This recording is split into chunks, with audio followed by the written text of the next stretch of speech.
Hello friends, welcome to Chikku Mikku family. ನಾನಿವತ್ತು ನಿಮಗೆ green colour ಕಡಲೆಕಾಳು ಮತ್ತು ಕಡಲೆ ಬೀಜ ಯೂಸ್ ಮಾಡಿಕೊಂಡು ತುಂಬ ರುಚಿಯಾಗಿ ಒಂದು ಕಡಿ ಹೇಗೆ ಮಾಡೋದು ಅಂತ ತೋರಿಸ್ತಾ ಇದ್ದೀನಿ. ಸೊ ಫಸ್ಟ್ ನಾನಿಲ್ಲಿ ಮಿಕ್ಸಿ ಜಾರ್ಗೆ ಖಾರಕ್ಕೆ ತಕ್ಕಷ್ಟು ಹಸಿಮೆಣಸಿನ್ಕಾಯಿನ ತೊಗೋತಾ ಇದ್ದೀನಿ. ನಂಗೆ ಖಾರ ಜಾಸ್ತಿ ಬೇಕು ಅಂತ ರೆಡ್ ಕಲರ್ ಯೂಸ್ ಮಾಡ್ತಿದ್ದೀನಿ. ಸೊ ಹಾಗೆ ಇದಕ್ಕೆ ಒಂದು ಹಿಡಿಯಷ್ಟು ಪುದೀನ, ಹಾಗೆ ಒಂದು ಹಿಡಿಯಷ್ಟು ಕೊತ್ತಂಬರಿ ಮತ್ತು ಒಂದು ಹಿಡಿಯಷ್ಟು ಕರಿಬೇವನ್ನು ಕೂಡ ಇಲ್ಲಿ ನಾನು ಸೇರಿಸ್ಕೊತಾ ಇದ್ದೀನಿ. ಈಗ ಇದಕ್ಕೆ ಇಂಗ್ರೀಡಿಯೆಂಟ್ಸ್ ತುಂಬ ಕಮ್ಮಿ ಹಿಡಿಯುತ್ತೆ. ಒಂದು ಅರ್ಧ ಸ್ಪೂನಷ್ಟು ಜೀರಿಗೆ ತೊಗೋತಾ ಇದ್ದೀನಿ. ಹಸಿಮೆಣಸಿನ್ಕಾಯಿ ಆಲ್ರೆಡಿ ಹಾಕಿರೋದ್ರಿಂದ ನೋಡ್ಕೊಂಡು ಹಾಕಿ. ಖಾರಕ್ಕೆ ತಕ್ಕಷ್ಟು ಖಾರದ ಪುಡಿನ ಸೇರಿಸ್ಕೊಳ್ಳಿ.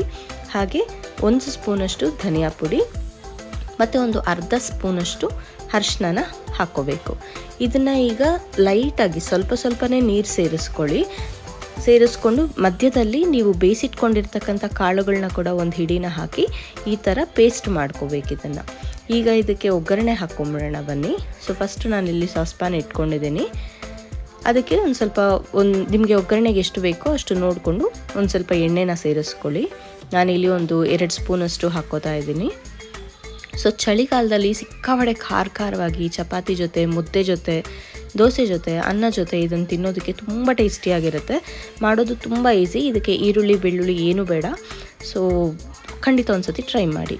ಸೊ ನಾನಿಲ್ಲಿ ಸಾಸ್ ಪ್ಯಾನಲ್ಲಿ ಸಾಸಿವೆ ಹಾಕ್ಕೊಂಡಿದ್ದೀನಿ, 1 ಇಂಚು ಚಕ್ಕೆ, ಹಾಗೆ ಒಂದು 3 ಲವಂಗ ಹಾಕ್ಕೊಂಡಿದ್ದೀನಿ. ಹಾಗೆ ಹಿಂಗು ಸೇರಿಸ್ಕೊಂಡು ಅದು ಚಿಟ್ಕುಟ್ಟಿದ ಮೇಲೆ ನಾವು ರುಬ್ಬಿಟ್ಕೊಂಡಿದ್ವಲ್ಲ ಆ ಒಂದು ಮಸಾಲಾನ ಇಲ್ಲಿ ಸೇರಿಸ್ಕೊತಾ ಇದ್ದೀನಿ. ಸೊ ಇದು ನೀರು ನೀವು ಎಷ್ಟು ಬೇಕು ಅಂತ ನೋಡಿಕೊಂಡು ಕನ್ಸಿಸ್ಟೆನ್ಸಿ ಅಡ್ಜಸ್ಟ್ ಮಾಡ್ಕೋಬೋದು. ಬರೀ ಚಪಾತಿಗೆ ಅಥವಾ ದೋಸೆಗೆ ಅಂತಂದರೆ ಗಟ್ಟಿಯಾಗೇ ಮಾಡ್ಕೊಳ್ಳಿ. ಅನ್ನ ಮತ್ತು ಮುದ್ದೆಗೆ ಕೂಡ ಯೂಸ್ ಮಾಡ್ತೀನಿ ಅನ್ನೋ ಹಾಗಿದ್ರೆ ಹೀಗೆ ನಿಮ್ಗೆ ಎಷ್ಟು ಬೇಕೋ ಅಷ್ಟು ನೀರನ್ನು ಕೂಡ ಸೇರಿಸ್ಕೊಳ್ಳಿ. ಈಗ ಇದಕ್ಕೆ ನಾವು ಬೇಯಿಸಿಟ್ಕೊಂಡಿದ್ವಲ್ಲ ಕಡಲೆಕಾಳು ಮತ್ತು ಕಡಲೆ ಬೀಜ very rich source of protein ಆಗಿರುತ್ತೆ. ಹಾಗೆ ಕಡಲೆಕಾಳು ಬಂದ್ಬಿಟ್ಟು ವೆಯ್ಟ್ ಲಾಸಿಗೆ ತುಂಬ ಹೆಲ್ಪ್ ಮಾಡುತ್ತೆ. ಸೊ ವೆಯ್ಟ್ ಲಾಸ್ ಜರ್ನಿಲಿರೋರು ಖಂಡಿತ ಈ ರೆಸಿಪಿನ ಟ್ರೈ ಮಾಡಿ. ತುಂಬ ಸಿಂಪಲ್ ಇದೆ. ಇದಕ್ಕೆ ಈರುಳ್ಳಿ ಬೆಳ್ಳುಳ್ಳಿ ಕೂಡ ಬೇಡ. ಸೊ ಕಾಳುಗಳನ್ನ ಹಾಕಿದ್ಮೇಲೆ ನಾನು ಇಲ್ಲಿ ರುಚಿಗೆ ತಕ್ಕಷ್ಟು ಉಪ್ಪನ್ನು ಸೇರಿಸ್ಕೊತಾ ಇದ್ದೀನಿ. ಈಗ ಇದಕ್ಕೆ ಒಂದು ಪ್ಲೇಟ್ನ ಮುಚ್ಚಿಟ್ಕೊಂಡು ಇದೊಂದು ಸ್ವಲ್ಪ ಕುದಿ ಬರೋವರೆಗೂ ಕಾದರೆ ರೆಡಿ ಆಗುತ್ತೆ ಈ ಅಡುಗೆ. ನಂದು ಕ್ಯಾಪ್ಷನ್ ನಿಮ್ಮದು, ನಿಮ್ಗೆ ಇದನ್ನು ಏನಂತ ಕರಿಬೇಕು ಅನಿಸುತ್ತೋ ಹಾಗೆ ಕರ್ಕೊಳ್ಳಿ ಅಷ್ಟೇ. ಈಗ ಇದೊಂದು ಕುದಿ ಬಂದಿದೆ, ಇದು ರೆಡಿಯಾಗಿದೆ. ಈಗ ನಾನಿಲ್ಲಿ ನೈಟ್ ಟೈಮು ದೋಸೆ ತಿಂತೀನಿ. ಸೊ ಚಪಾತಿ ಮಾಡ್ಕೊಳ್ಳೋದು ತುಂಬ ಟೈಮ್ ಹಿಡಿಯುತ್ತೆ ಅಂತ ಗೋಧಿ ದೋಸೆನ ತುಂಬ ಪ್ರಿಫರ್ ಮಾಡ್ತೀನಿ ನಾನು. ಇದು ನಾನ್ ಸ್ಟಿಕ್ ಪ್ಯಾನ್ ಆಗಿರೋದ್ರಿಂದ ಜಾಸ್ತಿ ಎಣ್ಣೆ ಕೂಡ ಹಿಡಿಯೋದಿಲ್ಲ. ಸೊ ನೀವು ಇಲ್ಲಿ ನೋಡ್ತಿರ್ಬೋದು ಎಷ್ಟು ನೀಟಾಗಿ ಬರುತ್ತೆ ಅಂತ. ನೋಡಿ, ಫ್ಲಿಪ್ ಮಾಡೋದು ಈಸಿ.